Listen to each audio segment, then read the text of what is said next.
to enjoy that. So the next evolution of this is the Summer League, and it's here. It begins on Thursday for the Kings. They'll have their first game Thursday in Las Vegas. And their Summer League roster was officially announced. And a couple things I'm going to be looking for. First and foremost, you start with the draft picks. And that is Nick Clifford and Maxime Reynaud. And again, Summer League isn't the end-all, be-all. It's not the tell of they got an all-star or they got a bust. We don't need to go that far on anything when they play. But you watch. You start to get evaluations. And the way I do it is like kind of the first assessment to me of a rookie is, do they look like they belong? Now, it's a different level here of Summer League, but you also don't want to look at it and go, oh, these guys are way behind or slow or short or something that draws your attention. And I'll give you two examples, positive and negative. Very first time went to Vegas to see De'Aaron Fox. You're like, wow, this guy is a blur with the ball. Like it just jumped off. You could just tell. And you didn't know what that would translate to in the NBA. He was a high pick. We had high hopes, but you just watch him, you're like, I see it. This guy is different. He's just different than the people out on the floor, and I think he'll be different when he's playing against NBA players. And he was. That was a good sign. Now, De'Aaron had a solid rookie year, but truly developed into. I mean, he's a really good player. When the Kings took Yorgos Papagiannis, it was a controversial pick. It's like, all right, he's a big, but seems like a stretch, but let's see. And he got to Vegas, and you're like, man, he's slow, doesn't have the best hand. And you're like, oh, boy, this is more of a project.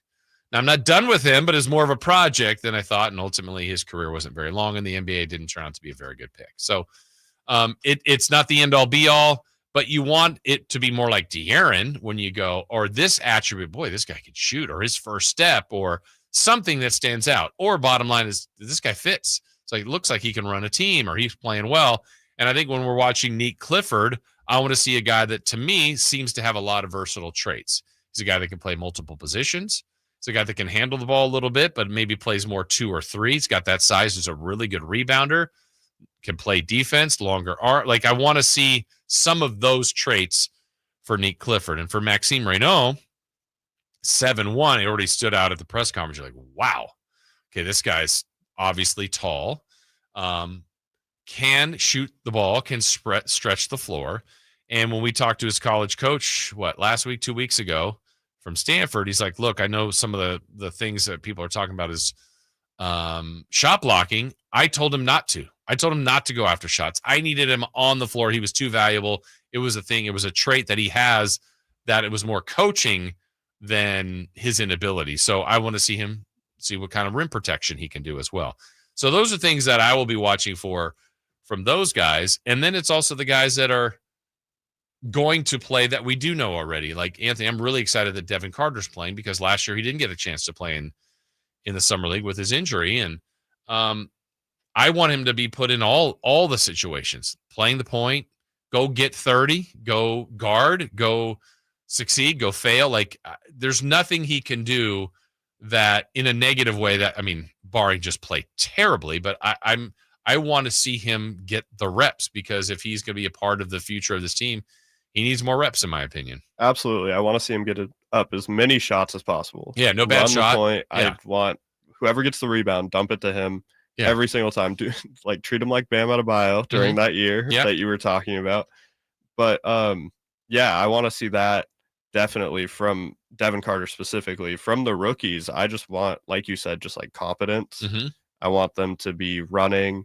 I think a big sign that I look for in Summer League is jumping passing lanes. Mm-hmm. I think that shows a little bit more you're comfortable out there. If you're on defense and you're just kind of watching where everything is and you're kind of a defensive guy like Nick is, I don't want him to look nervous. I want him to be jumping passing lanes. I want to see fast breaks. I want him to be active. I want to see him communicate too. I feel like he could be one of those types of guys, just judging by his college play. Yeah. I want to see that kind of thing and see how it translates. Yeah, I don't need to see like crazy, huge plays. I just want to see him play confidently. And there's guys that, for example, I don't have a player off the top of my head, but maybe you're not paying attention to the Toronto Raptors. And then you get there and you're watching the Raptors and you're like, oh, I forgot, who did they take? And then like it takes 2 minutes. You're like, ooh, who's that? Like, oh, that's their lottery pick. Okay. And then you're like, that guy's good. Or you just want to see someone stick out. And I think like when the Kings drafted Keegan Murray a couple years ago, and then you go to Summer League, like, look, that's a 4 pick. That's pretty high. There's expectations.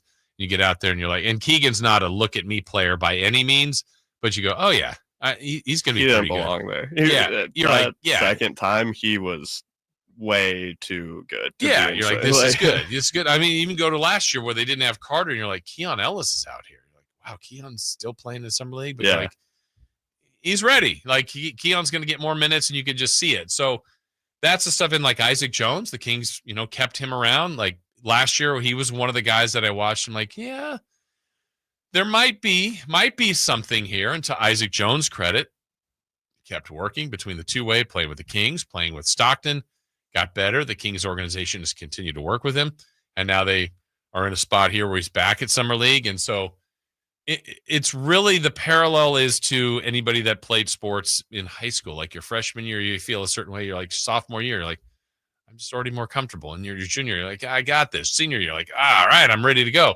Then these players jump to college. Oh man, my first year, this is new coach, new team. They're more comfortable their second year. The Kings have been drafting guys that have been around. Like Nick Clifford and Maxime Renaud are mature. They've played. Like I feel like they should be NBA ready.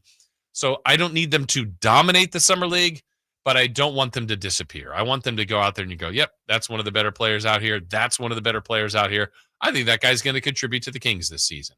And that's what you're kind of looking for from the Summer League roster. Mason Jones is out there. And then now it's the other guys. Does John Elmore, does Dylan Cardwell, who's on a two-way, does Jabri Abdur-Rahim, Patrick McCaffrey, does some of these other guys go, hey, you know what? That's the Keon Ellis mode, and that's the Mason Jones and Isaac Jones. Like, let's keep them around. Let's continue to develop, and then maybe you got a spot on this team in the future. All right, when we come back, we kind of touched on the new Kings.